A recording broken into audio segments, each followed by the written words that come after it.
साष्टांग दंडवत घेऊन विनंती करते की स्टेजवरची गर्दी कमी करा। मला फक्त बीड जिल्ह्यामध्ये मागच्या अनेक वर्षांची परंपरा असणारा फिरता नारळी सप्ताह यावर्षी 2024ला बीड जिल्ह्यामध्ये मोठ्या उत्साहात साजरा केला जात होता आणि त्या सप्ताहामध्येच त्या ठिकाणी काही राजकीय नेते मंडळी पोहोचले आणि त्या ठिकाणी मोठा गोंधळ सुद्धा पाहायला मिळाला। आता या सप्ताह कार्यक्रमामध्ये सगळ्यात पहिले एंट्री झाली ती म्हणजे त्या ठिकाणी मनोज जरांगे पाटील यांची। आता मनोज जरांगे पाटील यांची एंट्री झाली, कार्यकर्त्यांमध्ये मोठा जल्लोष झाला। मनोज जरांगे पाटील यांना ऐकण्यासाठी बघण्यासाठी त्या ठिकाणी अजून मोठी गर्दी झाली आणि त्या ठिकाणी भर पडली ते म्हणजे भाजपच्या उमेदवार पंकजा मुंडे यांची। आता पंकजा मुंडे या लोकसभा निवडणूक लढवत आहेत आणि त्या सुद्धा दर्शनासाठी या ठिकाणी सप्ताहामध्ये पोहोचल्या। आता पंकजा मुंडे या ठिकाणी पोहोचल्यानंतर त्या ठिकाणी त्यांचे सुद्धा कार्यकर्ते जमा झाले आणि स्टेजवर एकच गोंधळ पाहायला मिळाला। त्यानंतर स्वतः पंकजा मुंडे यांना माईक हातामध्ये घ्यावा लागला आणि त्या नेमकं काय म्हणाल्या बघा हा व्हिडिओ। चला बाजूला वा, सगळे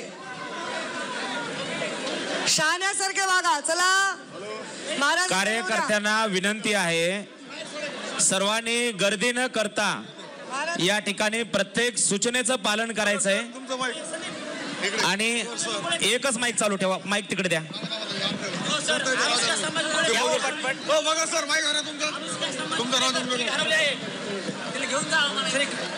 अनुष्का संभाजी कोळेकर ही मुलगी हरवलेली आहे, ती कृपया घेऊन जा, आपल्याला विनंती आहे।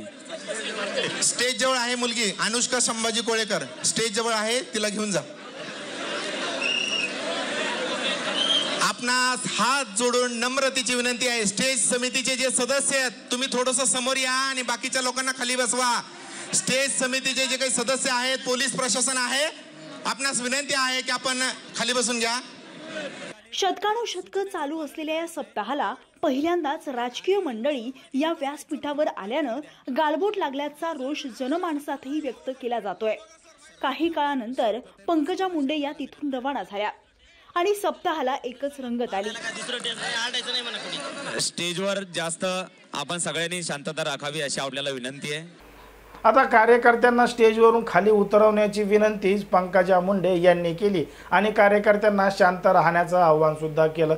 तर दुसरीकडे मनोज जरांगे पाटील हे सुद्धा त्याच स्टेजवर होते, बसलेले होते। त्यांच्या आजूबाजूला सुद्धा कार्यकर्त्यांची मोठी गर्दी जमा झालेली होती, घोषणाबाजी चालू होती।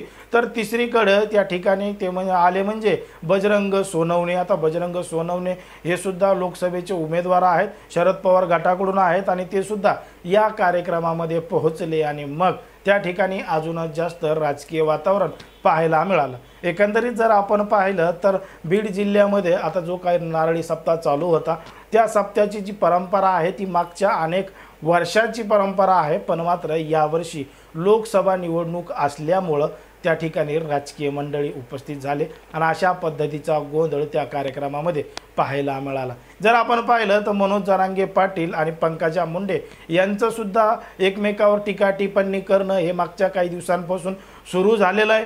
हे सुद्धा आपण टीव्हीच्या माध्यमातून सोशल मीडियाच्या माध्यमातून ऐकलेलं बघितलेलं आहे आणि त्यामध्ये बजरंग सोनवणे यांनी सुद्धा उडी घेतली आणि एका धार्मिक कार्यक्रमाला अशा पद्धतीनं राजकीय वातावरण लागल्यामुळं त्या ठिकाणचे जे भाविक भक्त होते यांच्यामध्ये सुद्धा नाराजीचा सूर पसरलेला आपल्याला दिसला।